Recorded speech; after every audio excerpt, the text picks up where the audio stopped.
ये हमारी भांजी, यूँ तो भांजी कहने से खाली ख़त्म नहीं हो जाता है, बट ये रियल भांजी है। हमारी जो बड़ी सिस्टर, उनकी सुपुत्री, और जब ये छोटी थी तो हम भी कभी छोटे रहे होंगे। और आज ये रक्षाबंधन का त्यौहार जो कि आज ये अपनी जो भाभी जी हैं, रेस्पेक्टेड भाभी जी, और भाभी जी इनको कहेंगी ननद हैं। हाँ, तो ये एक ननद भाभी का आपस में त्यौहार जो कि रक्षाबंधन का होता है, इसमें भी राखी बांधी जाती है। और उस हिंदू परंपरा के अनुसार ये राखी इनको बांध रही हैं। तो ज़रा अपनी फॉर्मेलिटी पूरी करें। तो इन्होंने राखी बांधी है और इसके बाद इनकी आगे क्या करते हैं राखी बांधने के बाद?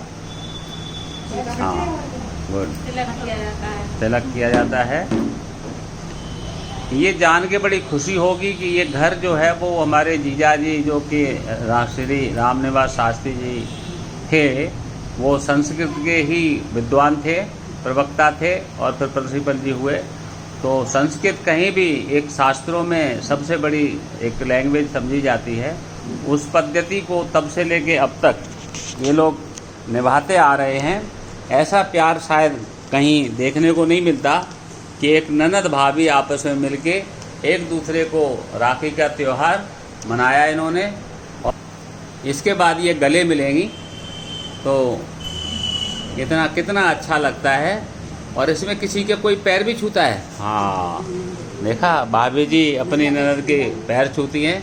यूँ तो भाभी हमेशा किसी दूसरे घर से आती हैं, वहाँ ये खुद भी एक ननद का रोल निभाती होंगी, और जब ससुराल में आ जाती हैं तो यहाँ भी इनका एक ननद का रोल निभाया जाता है। तो हम जब से इस घर में आते रहे तब से लेके अब तक जो इन दोनों के प्रति आपस में जो इनका प्यार है वो हमेशा ऐसा ही रहे।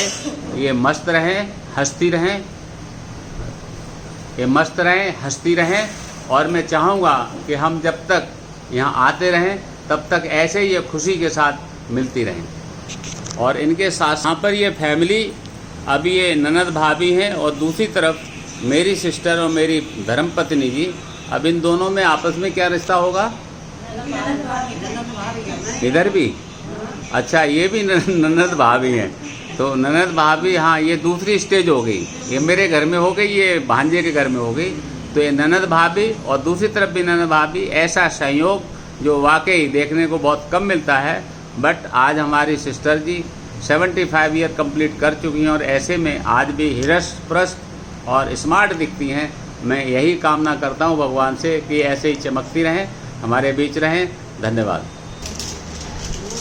किसी भी घर में नॉर्मली यदि हम जाते हैं तो पहले हम लोग बहन भाई बड़े घर में छोटे होते हैं और धीरे धीरे बढ़ जाते हैं। तो फिर बहन के भी जनरेशन आती है और उनके सुपुत्र जी, और सुपुत्र जी मेरे भांजे और भांजे की बहू, ये दोनों साथ। यूँ तो हमारा बचपन से लेके अब तक बहुत अच्छा संयोग रहा है कि जब भी आते हैं तो ये दोनों हमें बहुत खुशदिल नज़र आते हैं। पर समय और हालात आदमी को किसी स्टेज पर जाके खुशियों से कहीं ना कहीं, और जैसे जैसे उम्र बढ़ती जाती है वैसे इनके संबंध और ज़्यादा अटूट होते जाते हैं।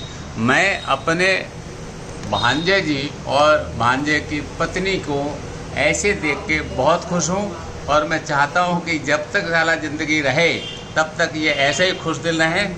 Thank you. सो हमारी भांजे की धर्मपत्नी जी ने यहाँ पर खाने की तैयारी की, पर इत्तेफाक से हमने इनको बताया नहीं कि हमने खाना आते हुए दिल्ली से और रास्ते में खा लिया है। बड़ा ही अच्छा, मतलब ऐसा यहाँ खाने की प्रिपरेशन देख के हमें अपने आप में ऐसा लगता है कि हमने वो खाना नहीं खाना चाहिए था। बट आपको, चलो आप कह दो, जो आपको कहना है कह दो। आपको खाना नहीं खाना चाहिए था, मैं खाना बना रही थी। चलो, अब हमने, क्योंकि हमारे पास टाइम कम था इसीलिए, बट इनकी किचन में थोड़ा हम ताक झाँक कर लेते हैं। ऐसे तो हम किचन के वीडियो बहुत डाले हैं। तो मैं रक्षाबंधन के साथ साथ नॉर्थ इंडिया में जिस तरीके से जो प्रिपरेशन होती है वो हम दिखा देते हैं कि इन्होंने मटर किसकी सब्जी है ये? मटर पनीर। मटर पनीर की सब्जी है। ये प्योर सात्विक भोजन यहाँ होता है। हाँ जी। इसमें आप कौन कौन सी चीज नहीं डालते हो? जैसे लहसुन, प्याज।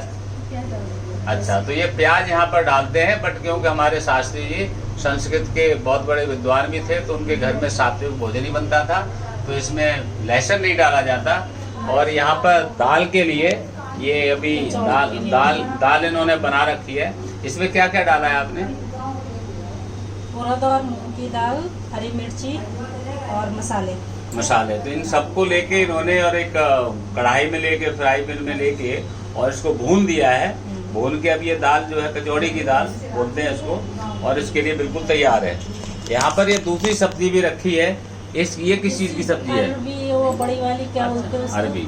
तो ये इन्होंने एक अरबी के पत्ते होते हैं, और अरबी के पत्ते को लेके कुछ बॉईल कर लेते हैं, फिर काट के उनके पीस बनाते हैं और उसको फ्राई कर लेते हैं। तो अरबी के पत्ते उसको हिंदी में कहीं भुइया कहते हैं, कहीं अरबी कहते हैं, तो जैसा जहाँ की लोकल भाषा में कहा जाता है। दूसरा, इसको तेल के अंदर रोस्टेड करके, फ्राई करके भी इसको कड़क करके खाते हैं। बट एक चीज ना भूलें कि ये जो अरबी होती है वो बहुत बादी होती है, तो इसके अंदर अजवाइन, हींग ये डाल के रखते हैं, ताकि जब भी कोई खाए तो वो ठीक से पच जाए।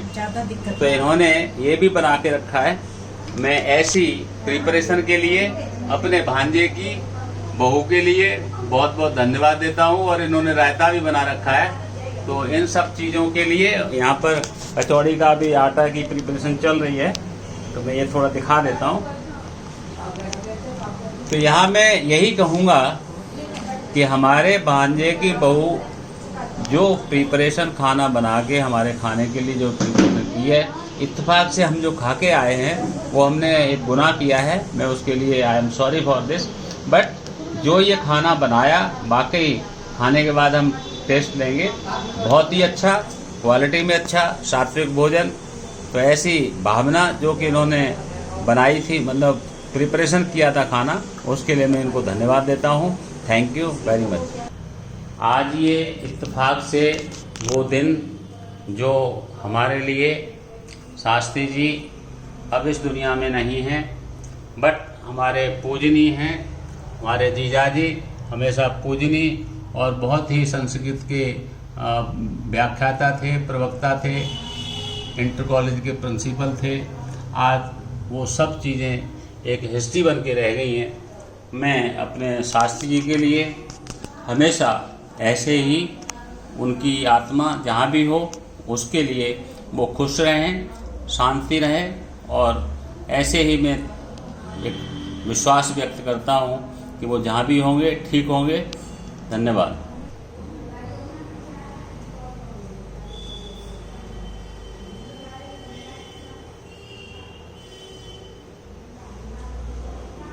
आज हमारे शास्त्री जी हमारे बीच नहीं हैं, पर उनसे रिलेटेड हमारी बहुत सारी सी यादें जुड़ी हुई हैं। 1975 जब 1975 में वो कंपिल इंटर कॉलेज में पढ़ाते थे, तो शायद मैं भी छोटा था उस टाइम में, तो मैं शायद पहली बार उनके पास गया था। और ऐसे सिर के ऊपर हाथ रख के बोलते थे आयुष्मान भव। तो वो जो आयुष्मान भव जो वर्ड था, वाकई एक दिल को छू लेने वाला वर्ड होता था उनके लिए। आज भी हम उसी वर्ड के लिए, क्योंकि अब वो नहीं है दुनिया में, तो मैं उनको स्पेशल दिल्ली से यहाँ आकर और मैं उनसे मिलने के लिए आया हूँ। उनके मैंने पैर छू के उनको करबद्ध प्रार्थना की है कि उनकी आत्मा को शांति मिले। नमस्कार। उनकी सुपुत्री जी भी आज उनकी स्तुति कर रही हैं। करबद्ध रक्षाबंधन के दिन हम सबको उनकी बहुत याद आती है, तो इस तरीके से उनकी सुपुत्री भी उनका नमस्ते कर रही हैं। मैं उनसे उनकी आत्मा को यही कहता हूँ कि वो इनकी जो स्तुति है उसको प्राप्त करें, और जहाँ भी उनकी आत्मा हो वो सुखी और शांति के साथ रहे। धन्यवाद। आज का रक्षाबंधन का ये वीडियो हम यहीं बंद करते हैं, और ऐसा हम कामना करते हैं कि इसी तरह हम हर साल इसको मनाते रहें। तब तक के लिए सीपी वर्मा विदा लेता है। धन्यवाद।